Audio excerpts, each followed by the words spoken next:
シャーム・ビン・ウルワは次のように伝えている。父の伝承によると、アーイシャはこう言った。アッターの使と彼に平安と祝福あれがジャナバの沐浴をする際は、必ず手を洗い、礼拝の時と同じように身を清め、それから沐浴をし、頭全体が濡れるまで髪を撫で、それから水を3度かけて残りの体を洗いました。アーイシャはさらにこう言った。私とアッターの使と彼に平安と祝福あれは、同じ水入れから同時に水を汲んで沐浴をしていました。サヒーフ・アルブハーリー272、273。小男性器と女性器が密着すると、沐浴、ぐするが義務となる。ヒシャム伝承、アブー・フライラ伝承、預言者、彼に平安と祝福あれはこう言った。男性が女性の4つの期間の間に座って性交を行うと、沐浴、ぐするが義務となる。サヒーフ・アルブハーリー291。アブー・フライラは次のように伝えている。ある時、礼拝の呼びかけ、イカーマーが告げられ、列が整えられた。アッターの使と彼に平安と祝福あれが現れ、ムサラに立った時、自分がジュヌブであることを思い出した。それから彼は我々にそれぞれの場所に留まるように命じ、沐浴に出かけた。そして頭から水を垂らしながら戻ってきた。彼は、アッター・アクバルと言い、我々は皆彼と共に礼拝を捧げた。サヒーフ・アルブハーリー275。アーイシャはこう語りました。私たちの誰かがジュヌブの時はいつも、彼女は両手で頭に水を3度かけ、片方の手で頭の右側を、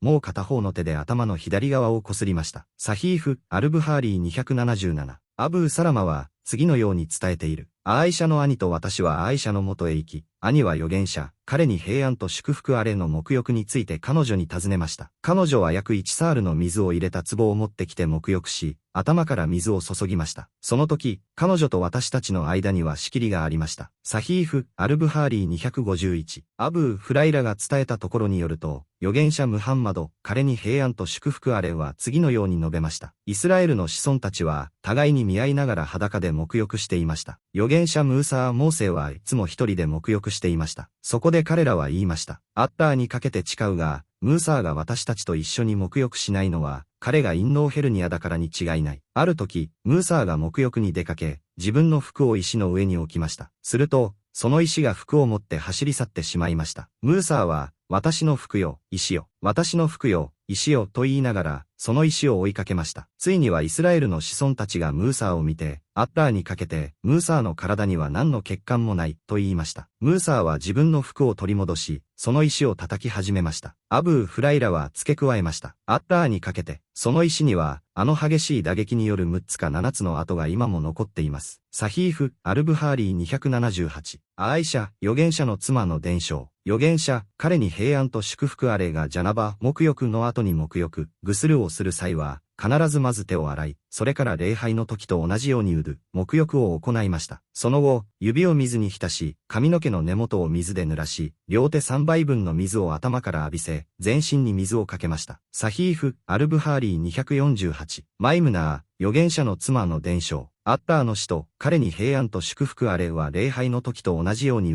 沐浴を行いましたが、足は洗いませんでした。彼は陰部から分泌物を洗い流し、それから全身に水をかけました。そして、その場所、沐浴を行った場所から足を引き上げ、それから足を洗いました。そしてそれが、ジャナバの沐浴、ぐするの彼のやり方だった。サヒーフ・アルブハーリー249。アブー・フライラ伝承。預言者、彼に平安と祝福あれがメディナの路上で私に出会った時、私はジュヌブでした。そこで私は彼から抜け出し、沐浴に行きました。戻ると預言者、彼に平安と祝福あれは言いました。ああ、アブー・フライラよ、どこに行っていたのですか？私は答えました。私はジュヌブでしたので、あなたと一緒に座るのは嫌だったのです。預言者、彼に平安と祝福あれは言いました。アッターよ、信者は決して汚れることはありません。サヒーフ・アルブハーリー283。アブー・フライラ伝承。アッターの使と彼に平安と祝福あれが私に出会った時、私はジュヌブでした。彼は私の手を取り、彼が座るまで私は彼について行きました。私は抜け出し、家に戻って沐浴しました。戻ると、彼はまだそこに座っていました。すると彼は私に言いました。した。アブー・フライラよ、どこに行っていたのですか？私は彼にそのことを話しました。預言者、彼に平安と祝福あれは言いました。アッターよ、アブーフライラよ、信者は決して不浄にならない。サヒーフ、アルブハーリー285。アーイシャ伝承、預言者、彼に平安と祝福あれと私は、ファラクと呼ばれる一つの壺で沐浴をしていました。サヒーフ、アルブハーリー250。イブン・アッバース伝承、預言者、彼に平安と祝福あれと私は、一つの壺で沐浴をしていました。サヒーフ、アルブハーリー253。アーイシャ伝承、預言者、彼に平安と祝福あれと私は、一つの壺に水を入れて沐浴をしていました。私たちは交互にその壺に手を入れていました。サヒーフ、アルブハーリー261。ジュバイル・ビン・ムティムは、次のように伝えている。アッターの使徒、彼に平安と祝福あれはこう言った。私は頭に水を3度かけます。そして両手で指さした。サヒーフ、アルブハーリー254。アブー・サラマはこう伝えた。私はアイシャに尋ねた。預言者、彼に平安と祝福あれはジュヌブの時代に眠っていたのですか？彼女は答えました。はい。でも彼は、寝る前に身を清めていました。サヒーフ、アルブハーリー286。ウマル・ビン・アルハッタブの伝承。私はアッターの使徒、彼に平安と祝福あれに尋ねました。私たちのうちの誰かが、ジュヌブの身でありながら眠ることはできますか？彼は答えました。はい。身を清めれば、ジュヌブの身でありながら眠ることができます。サヒーフ、アルブハーリー287。アーイシャの伝承。預言者、彼に平安と祝福あれがジュヌブの身でありながら眠ろうとするときはいつでも、礼拝の前にこのようにして聖器を洗い、身を清めていました。サヒーフ、アルブハーリー288。アブドゥッターの伝承。ウマルは預言者、彼に平安と祝福あれに尋ねました。私たちのうちの誰かが、ジュヌブの身でありながら眠ることはできますか？彼は答えました。はい、身を清めるならばと答えた。サヒーフ、アルブハーリー289。アブドゥッター・ビン・ウマルは、次のように伝えている。ウマル・ビン・アルハッタブはアッターの使徒、彼に平安と祝福あれに言った。私は夜にジュヌブになりました。アッターの使徒、彼に平安と祝福あれは答えた。聖器を洗った後、身を清めてから眠りなさい。サヒーフ、アルブハーリー290。アーイシャは、次のように伝えている。預言者、彼に平安と祝福あれがジャナバの沐浴をする際は、必ずヒラブか何か他の香りを求めました。彼はそれを手に取り、まず頭の右側を、次に左側を、そして両手で頭の中央をこすりました。サヒーフ、アルブハーリー258。ムハンマド・ビン・アルムンタティルは、次のように伝えている。父の伝承によると、彼はアイシャに、イブン・ウマルのハディースについて尋ねた。彼女はこう言った。アッターがアブー・アブドゥル・ラフマンに慈悲を与えられますように。私はアッターの使徒、彼に平安と祝福あれに香料を塗っていました。彼は妻たちのところを巡り、朝にイフラーム、礼拝をすると、その香料の香りがまだ彼の体から漂っていました。サヒーフ、アルブハーリー267。アーイシャはこう語りました。まるで、預言者がムスリムであった頃の、彼の髪の分け目に漂う香りのきらめきを見ているかのようです。サヒーフ、アルブハーリー271。マイムナー・ビント・アルハリスは、次のように伝えている。私はアッターの使徒、彼に平安と祝福あれの沐浴、ぐするのために水を用意し、仕切りを置いた。彼は両手に水をかけ、一度か二度洗った。伝承者は、彼女が三度言ったかどうか覚えていないと付け加えた。それから彼は右手で左手に水を注ぎ、陰部を洗った。彼は地面か壁に手をこすりつけて洗い、口をすすぎ、鼻に水を入れて吹き出すことで鼻を洗った。彼は顔、前腕、頭を洗った。彼は全身に水をかけ、その場から退いて足を洗った。私は彼に布切れ、タオルを差し出したが、彼は手で、欲しくないと言って、指差し、受け取らなかった。サヒーフ、アルブハーリー266。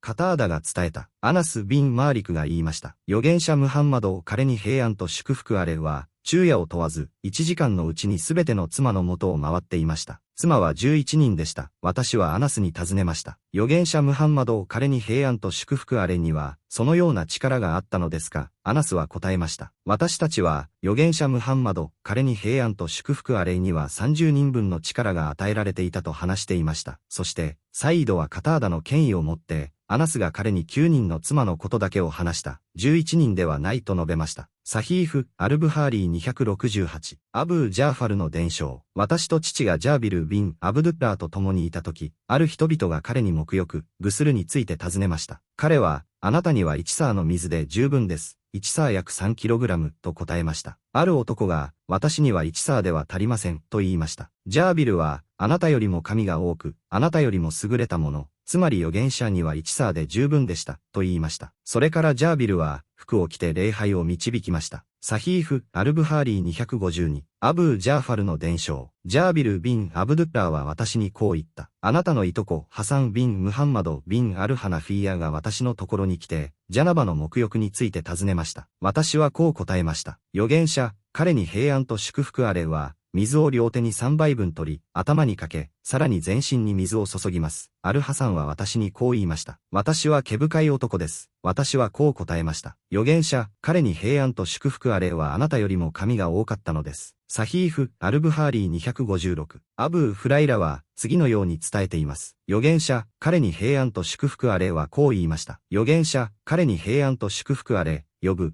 アイユーブが裸で沐浴をしていたとき、金色のイナゴが彼の上に落ち始めました。ヨブはそれを衣服の中に集め始めました。主は彼にこう言いました。ヨブよ、私はあなたに十分与えたではないか。あなたはそれらを必要としないであろうか。ヨブは答えました。はい、あなたのご力にかけて。しかし、私はあなたの祝福を無視することはできません。サヒーフ・アルブハーリー279。ウバイ・ビン・カーブは、次のように伝えている。私はアッターの死と、彼に平安と祝福あれに、妻と性交しても射精しない男性について尋ねた。彼はこう答えた。妻の陰部と接触する部分を洗い、身を清めてから礼拝すべきである。サヒーフ・アルブハーリー293。ハディースの説明。ジャナバ、性的不浄とは、性交または射精による重大な不浄の発生を指します。イスラーム法では、身体をリフレッシュし、清め、浄化を完了するために、儀式的な沐浴、グスルを行うことが義務付けられています。このハディースの中で、ウバイ・イブン・カーブ、アッターの慈悲がありますようには、妻と性交したにもかかわらず射精をしない者に対する裁定について預言者、アッターの祝福と平安あれに尋ねたと述べています。儀式的な沐浴は必須でしょうか。預言者、アッターの祝福と平安あれ、こう答えました。女性に触れた部分は何でも洗わなければならない。これは、ムスリムの伝承にあるように、陰茎を洗うことを婉曲的に表現したものです。その後、身を清め、礼拝を行うべきですが、全身を完全に洗う必要はありません。この規定は当初からあったが、射精の有無に関わらず性交には完全な儀式の沐浴が必要であると示すいくつかのハディースによって廃止された。その中には、アーイシャ、アッターが彼女に満足されますようにの権威に基づくムスリムによるハディースがあり、預言者、アッターから平安と祝福がありますようにの権威に基づいて次のように述べている。もし彼が彼女の獅子の間に座って、割礼された部分が互いに触れるなら、儀式の沐浴が必要である、つまり男性の割礼と女性の割礼のことである。二つのサヒーフでは、アブー・フライラ、アッターが彼に満足されますようにの権威に基づいて、彼はこう述べている。もし彼が彼女の獅子の間に座って、彼女に力を入れるなら、完全な沐浴が義務である。彼は、ムスリムの伝承に、たとえ射精しなくても、と明記されているように、男性が射精したかどうかに関わらず、性交後は配偶者双方が完全な身支度をすることが義務であると明確にしました。